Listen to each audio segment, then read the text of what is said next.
తారీఖు నాడు ఈ ప్రభుత్వ వైఫల్యాలపైన ఛార్జ్షీట్ వేస్తాం.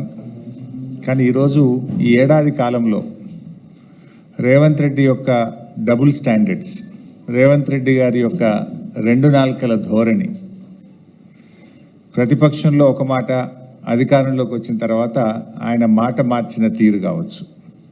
ఈవెన్ కొన్ని సందర్భాల్లో ముఖ్యమంత్రిగానే ముందొక మాట తర్వాత ఒక మాట, అంటే ముఖ్యమంత్రిగా బాధ్యతలు చేపట్టిన తర్వాత కూడా ఆయన మాట మార్చిన తీరు.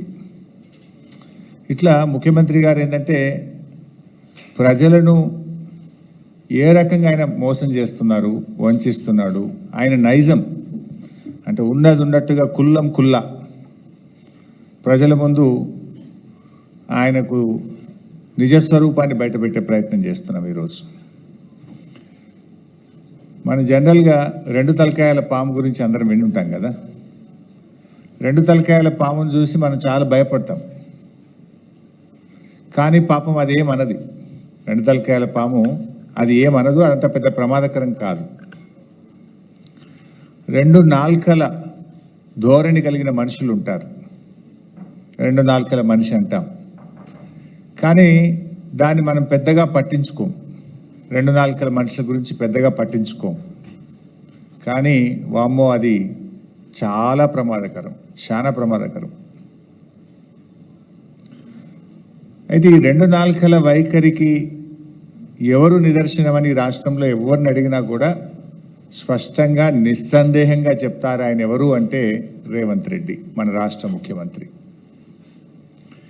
డబుల్ ఎడ్జ్డ్ నైఫ్తోనైనా కొంత జాగ్రత్తగా ఉండొచ్చు, కానీ డబుల్ టంగ్ లీడర్లతో చాలా డేంజర్, సమాజానికి చాలా నష్టం వాళ్ళతో. డబుల్ స్టాండర్డ్స్ అంటే ఒక విషయం పైన నిన్నొక మాట మాట్లాడడం, ఈరోజు ఒక మాట మాట్లాడడం, రేపు ఒక మాట మాట్లాడడం, ఇది డబుల్ స్టాండర్డ్స్. నిన్నొక మాట, నేడొక మాట, రేపు ఒక మాట. ఇందులో రేవంత్ రెడ్డి గారు పిహెచ్డి చేసిండు, మాట మార్చడంలో, పూటకో మాట మాట్లాడడంలో పిహెచ్డి చేసిండు రేవంత్ రెడ్డి గారు. ఉల్టా ఇంకా మళ్ళీ ఆయన్నే అంటాడు, దబాయిస్తాడు, అయ్ ఎవడా అన్నది, ఎవరన్నారు ఆ మాట అని ఉల్టా దబాయించి ముచ్చటగా మూడో స్టాండ్ చెప్పగలిగిన నేర్పరితనం కూడా రేవంత్ రెడ్డి గారిలో ఉంది. ఇవన్నీ నేను ఉత్తగా మాటలు చెప్తలేను, మీకు అన్నీ ఆయన నిజస్వరూపమే బయట పెడతా. వాటం తీరు మాట మార్చడం, పూటకో పార్టీ మార్చడం కూడా రేవంత్ రెడ్డికి వెన్నతో పెట్టిన విద్య. ఒక పార్టీలో ఉంటూ మరో పార్టీ అగ్రనాయకులను రాక్షసులు అంటాడు, మళ్ళీ అదే పార్టీలో చేరి దేవతలు అంటాడు. రాక్షసులు అన్న నోటితోనే దేవతలని కూడా పొగుడతాడు. సిగ్గు ఎగ్గు కానీ సంకోచం వ్యాకోచం ఏమీ లేకుండా రెండు తీర్ల కూడా కంఫర్టబుల్గా నిస్సిగ్గుగా మాట్లాడే తత్వం రేవంత్ రెడ్డిది. సో ఏడాది పాలన పూర్తయిన సందర్భంగా ఈ ఘనత వహించిన మన రాష్ట్ర ముఖ్యమంత్రి రేవంత్ రెడ్డి గారి డబుల్ స్టాండర్డ్స్కు సంబంధించిన కొన్ని విషయాలను శాంపుల్గా మీకు చూపిస్తాను. చూపించాలంటే ఇంకా చాలా ఉన్నాయి. ఇక్కడ ఇప్పుడే కూర్చుంటే మా లక్ష్మారెడ్డి అని ఒక 10 కొత్త పాయింట్లు చెప్పిండు నాకు. నేను కొన్ని ఇవాళ చూపిద్దాం అనుకున్నా, కానీ గిది ఉన్నది అని కొత్తవి చెప్పిండు ఇప్పుడు నాకు. నిజంగా అన్ని చూపించాలంటే రేపు పొద్దుగా దాకా చూపించచ్చు రేవంత్ రెడ్డి డబుల్ స్టాండర్డ్స్ మీద. కానీ యనుమల గారి కొన్ని ఆనిముత్యాలు ఇప్పుడు మీ ముందు ప్రదర్శిస్తాను. రైతు బంధు చూపించు బాబు. పంటలకే ఇస్తున్నావు, మూడో పంటకి ఎందుకు ఇస్తావు? పంటకు 5,000 ఎకరానికి ఇచ్చినావు, 2 పంటలకే ఇచ్చిన సమాచారం రైతు బంధు. మరి 3 పంటలు పండిస్తే 3 సార్లు ఎందుకు రైతు బంధు? భూమి లేని ఉపాధి హామీ కూలీలకు కూడా సంవత్సరానికి 12,000 రూపాయలు ఇస్తామని చెప్తున్నాము. ఈ భూమి యజమానికి వచ్చే కౌలు రైతుకి వచ్చేది కౌలు రైతుకి వస్తుంది. ఒకరికిచ్చి ఒకరికి ఎగ్గొట్టే విధానం లేదు. అది కౌలు రైతు మాట్లాడుకోవాల్సిన అవసరం ఉంది.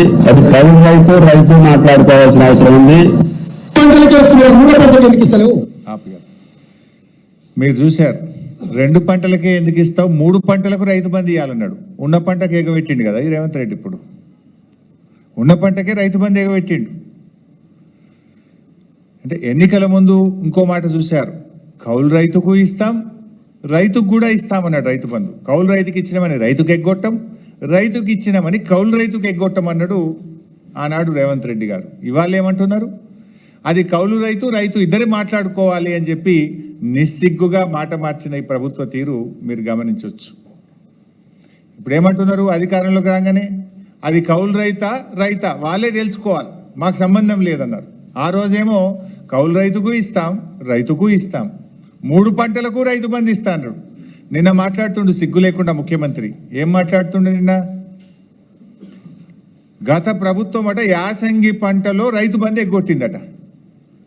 రైతు బంధు డబ్బులు ఇవ్వడానికి మేము జమ చేసి ప్రకటన కూడా చేస్తే ఎలక్షన్ కమిషన్ కంప్లైంట్ ఇచ్చింది మీరు, రైతు బంధును ఆపింది మీరు. ఇంకా అప్పుడు నువ్వు రెచ్చిపోయేమన్నావు, ఇప్పుడైతే 10,000 మేము వస్తే 15,000 రైతు బంధు వేస్తా అని ఎన్నికల్లో ప్రచారం చేసినావు. డిసెంబర్ 7వ తారీఖు నాడు నువ్వు ముఖ్యమంత్రిగా బాధ్యత తీసుకున్నావు. నాట్లు ఎప్పుడు పడతాయి తెలంగాణలో? డిసెంబర్ 7 తర్వాత 10 తర్వాత జనవరి దాకా పడుతుంటాయి నాట్లు. ఎప్పుడైనా డిసెంబర్, జనవరి, ఫిబ్రవరిలో రైతు బంధు వేసినాం. ఇప్పుడు నువ్వు ఎప్పుడు ఇస్తా అంటున్నావు రైతు బంధు? జనవరి 17వ తారీఖు తర్వాత రైతు బంధు ఇస్తా అంటున్నావు. డిసెంబర్ 7 నాడే నువ్వు ముఖ్యమంత్రి అయితివి, మరి నువ్వు ఇవ్వాలి కదా రైతు బంధు. ఇప్పుడు జనవరి 17కి ఇస్తా అంటున్నావు. జనవరి 17కు డిసెంబర్ 7కు మధ్య తేడా 40 రోజులు. అంటే రైతు బంధు ఎగ్గొట్టింది రేవంత్ రెడ్డి, నిస్సిగ్గుగా గత ప్రభుత్వం ఎగ్గొట్టిందని చెప్పగలిగిన నేర్పరితనం కూడా రేవంత్ రెడ్డిలో ఉంది. అంటే దొంగే దొంగ అన్నట్టు ఈయన ఎగ్గొట్టింది రేవంత్ రెడ్డి, రైతు బంధును ఆపింది రేవంత్ రెడ్డి, కేసీఆర్ ఎగ్గొట్టిండు, బీఆర్ఎస్ ప్రభుత్వం ఎగ్గొట్టిందని ఉల్టా చోర్ కోత్వాల్కు డాంటే అనే విధంగా మాట్లాడిండు. కరోనా వరుస 2 సంవత్సరాలు కరోనా వస్తే కూడా క్రమం తప్పకుండా 11 విడతల్లో 72,000 కోట్లు ఇచ్చింది కేసీఆర్ కదా. రైతు బంధు, రైతు బీమా కలిపితే 82,000 కోట్లు రైతులకు నేరుగా లబ్ధి చేకూర్చిన నాయకుడు కేసీఆర్, నిజమైన రైతు బంధువు కేసీఆర్. నువ్వు అవి ఆపుకుంటా కొర్రీలు పెట్టి అంత కొడితే 20,000 కోట్లు ఇచ్చినావు. ఇంకా 11,000 కోట్ల రుణమాఫీ ఉన్నది. నువ్వు ఇచ్చిన 20,000 కోట్లు కేసీఆర్ గారు ఒక్క రైతు బంధు, రైతు బీమాకి ఇచ్చిన డబ్బు 82,000 కోట్లు. అంటే నీకంటే 4 రెట్లు అధికంగా ఇచ్చిండు కేసీఆర్ గారు. ఈ రకంగా రైతు బంధు విషయంలో 3 పంటలకు ఇవ్వాలన్న రేవంత్ రెడ్డి ఉన్న పంటకు ఎగ్గొట్టిన రేవంత్ రెడ్డి నిజస్వరూపం మీ ముందు పెట్టాం. అదేవిధంగా రెండవది బతుకమ్మ చీరలు. బతుకమ్మ చీరల్లో ఎట్లా మాట్లాడిండు? ఆయన నోటికి మొక్కాలి, చాలా గొప్ప సుభాషితాలు వల్లించిండు. ఒక్కసారి ఆ దివ్య ప్రవచనాలు చూద్దాం. ఒక మంచి డిజైన్ తో ప్రతి ఆడబిడ్డకు 2 చీరలు ఇస్తే 1,30,00,000 చీరలు మంచి డిజైన్లతోని మంచి క్వాలిటీ. సరిగా రాలే బిడ్డ. ఒక మంచి డిజైన్ తో ప్రతి ఆడబిడ్డకు 2 చీరలు ఇస్తే 1,30,00,000 చీరలు మంచి డిజైన్లతోని మంచి క్వాలిటీతో ముందుకు రమ్మని మా అధికారులకు సూచన చేసినాం. ఒక్క మంచి ఆ రోజు ఏమో కేసీఆర్ గారి ప్రభుత్వం ప్రతి బతుకమ్మ పండుగ కూడా ఏ పేదింటి ఆడబిడ్డ కూడా పండుగ పూట పాత చీరలు కట్టుకోవద్దు, కొత్త చీర కట్టుకోవాలి, ఇటు చేనేత కార్మికులకు ఉపాధి దొరకాలని కేసీఆర్ గారు చీరలు ఇచ్చారు. ఏమన్నాడు రేవంత్ రెడ్డి గారు? చాలా మంచి డిజైన్లు ఇస్తాం, ఒక్క చీర కాదు 2 చీరలు ఇస్తా అన్నాడు. కానీ ఉన్న చీర ఎగబెట్టిండు కదా రేవంత్ రెడ్డి. మన తెలంగాణలో ఆడపిల్లల్ని మహాలక్ష్మిలుగా చూస్తాం. జనరల్గా ఆడపిల్లలకు కట్నం పెడతామంటే ప్రాణం పోయినా సరే ఆడపిల్ల కట్నం తప్పకుండా ఇస్తాం, చెల్లించుకుంటాం, వాళ్ళ మాట తప్పకుండా ఇస్తూ ఉంటాం. ఆడపిల్లకు మాట ఇచ్చి తప్పితే అది పెద్ద పాపంగా మనం తెలంగాణలో భావిస్తూ ఉంటాం. మరి అలాంటి ఆడపిల్లల్ని, మన అక్కా చెల్లెల్ని మోసం చేసినటువంటి చరిత్ర ఇవాళ రేవంత్ రెడ్డి గారిది. ఆ రోజేమో 2 చీరలు ఇస్తా అన్నాడు. 2 చీరలు కాదు కదా, కనీసం జాకెట్ పీస్ కూడా ఇవ్వలేన. జాకెట్ పీస్ కూడా ఇవ్వలేదు. పండుగ పూట ఆడపిల్లల్ని రేవంత్ రెడ్డి ఏ రకంగా బాధ పెట్టిండో, ఏ రకంగా మోసం చేసిండో ఆయన డబుల్ స్టాండర్డ్స్ ఇప్పుడు మన మహిళల విషయంలో చూసాం. అదేవిధంగా మూడోది ఎల్ఆర్ఎస్ చూపిస్తానా? అప్పుడు ఎల్ఆర్ఎస్ మీద ఏఆర్ఎస్ ఏందో ఒక్కసారి చూద్దాం. ఏఆర్ఎస్ అంటే ఏందనుకుంటున్నారా? ఎల్ఆర్ఎస్ అయిపోయింది, ఇంక ఎంఆర్ఎస్ తెస్తాడంట. పెద్ద మంచి లేదు, పెద్ద మంచి ఎల్ఆర్ఎస్ అంటే అయ్యా ఇంక ఎంఆర్ఎస్ కూడా తెచ్చేటట్టు ఉన్నాడు. అదేంటి అంటే మ్యారేజ్ రెగ్యులరైజేషన్ స్కీమ్ సార్. వాళ్ళ రక్తాన్ని పీల్చాలనేటువంటి ఆలోచనతో రాష్ట్ర ప్రభుత్వం ఉంది. వీలైతే అసలు కట్టబాకండి. ఇద్దరు ముగ్గురుగా మీరు తీసుకొచ్చిన అప్పులన్నింటినీ కట్టడానికి ఆ అప్పుల భారం ఈ రోజు ప్రజల మీద వేస్తా ఉన్నారు. ఈ రకంగా ఎల్ఆర్ఎస్ సబ్జెక్ట్ కూడా ఉంది. ఈ ఎల్ఆర్ఎస్ సబ్జెక్ట్ సంబంధించింది దానకిషోర్ గారు మీ అందరితో మాట్లాడారు, మేడం గారు కూడా మాట్లాడారు అనుకుంటాను, చేస్ గారు. దీన్ని కూడా మనం చాలా రషప్ చేసి ఏదైతే షార్ట్ ఫాల్ అప్లికేషన్స్ అన్ని కూడా వాళ్ళు మళ్ళీ అప్లోడ్ చేయడానికి మళ్ళీ మన వాళ్ళు నోటిఫికేషన్ ఏదో ఇచ్చినట్టు మీకు షెడ్యూల్ ఏదో ఇచ్చినట్లున్నారు.